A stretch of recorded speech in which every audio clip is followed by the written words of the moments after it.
and welcome to Broadlane. My name is Adrian and I'd like to demonstrate the exterior of this Swift Fairway Classic 2022 models.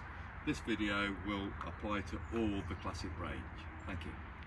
So if you'd like to follow me, we'll start with the entrance door on this particular vehicle, on all these Classics. Straightforward, easy use. We've got a magnetic door retainer. So as you close the door against the body there, simple catch, and then just pull that off there, just push the door to firmly. Moving forward from here, we've got on the outside a bit lower down, we've got an external 230 volt main socket for external use in an awning.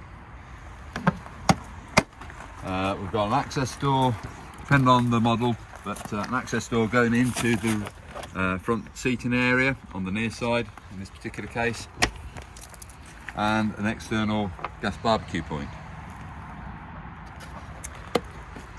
All useful for when you want to cook outside. Just extend the barbecue just beyond any awning that might be there, and then just access to the gas locker, where we've got in here at the moment connected a gas 6 kg gas bottle. We do have the step, and we've got the dealer pack that comes in with all brand new vehicles. Moving from here, coming round on now to the near side, to the off side of the vehicle. Simple Truma water pump system. This is what we call the pickup pipe, and you disconnect it by operating the trigger just down below there. Pull that immediately out, and that is what is the pickup pipe. The only thing with this, as you can see, there's a little bit of a curl within the pipe. When you do come to insert it into a barrel, just make sure you try and get that as straight as possible, and then just put that connection in like so, and then that will suck water through, going on board into the various system. Into the next locker, just to the side of that, is the battery box and mains coupling point. So we have got a battery connected, and these are 12mm bolt-on terminals, so you need a 12mm spanner if you want to put those battery terminals on. And always make sure that that strap, the battery retaining strap, both cords sit in front of the battery, so that when you put it, you are retaining it back into the locker. And again, that's straightforward, I hope. And this is where the mains hookup takes place. I'm not going to disconnect it because we have got main supply, but when you do make that connection, just make sure that the socket goes right up against the body of that part there. If you've got it slightly out, there's a chance you could be transferring additional heat into the system because it's jumping across the terminals.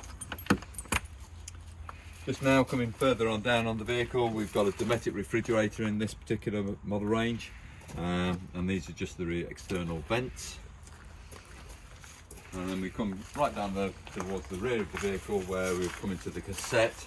This is the cassette area. This is the top tank that we use for filling flush water. So you put fresh water into this.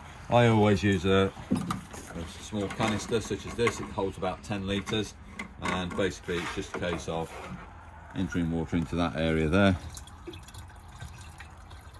Straightforward pouring. As I say, that top tank holds about 10 litres of water, and always put some pink additive if that's the chemical you're going to use in the top tank. Into the holding tank below, which is where the waste is always collected. Basically you grab the orange lever here to raise it, to extend it out, and then while you're going to go to your chemical disposal point, just extend that handle out of the cassette. You roll it along the ground. You would get this then to your chemical disposal point, turn the funnel around to approximately 45 degrees, remove the end cap, which is also a measuring jug, so that tells you how much the concentration of the fluid that you might be using inside this cassette. Make sure you put the right concentration level in, and all that you do is press that orange button in there, so that when you flick it over like that, so that is now the lowest point, so any waste will be coming out the funnel. And again, when you're at your chemical disposal point, if you just pull this plate back and then rotate that plate there, you can then gain access to the toilet just to give it another rinse out should it be required. So green or blue chemical goes into the holding tank below, just to break down your waste materials. So now coming round to the rear of this vehicle, we've got a standard, the Thule or fuel, depends how you wish to pronounce it, bike rack system. This is the rails that would hold the rack in place. So these are standard. They're part of the construction of the caravan. These are bonded onto the vehicle, and the actual bike rack is an optional extra if you do want to go down that route. So a lot of customers are using them on family vans. And then finally, just back to the near side, on this particular layout, as this is the 580 model that we're actually going to be demonstrating, this has got a transverse bed, so it extends that way, and this is just gaining access to underneath that bed area, where we can see we do keep the spare wheel located underneath this fixed bed. So I'll show you that when we do go back inside. That's how you can gain access to that particular spare wheel. So the carriers are no longer used as they used to be, part of the standard equipment. Right, so hopefully you found the exterior of this vehicle to be useful. I look forward to meeting you inside. Thank you.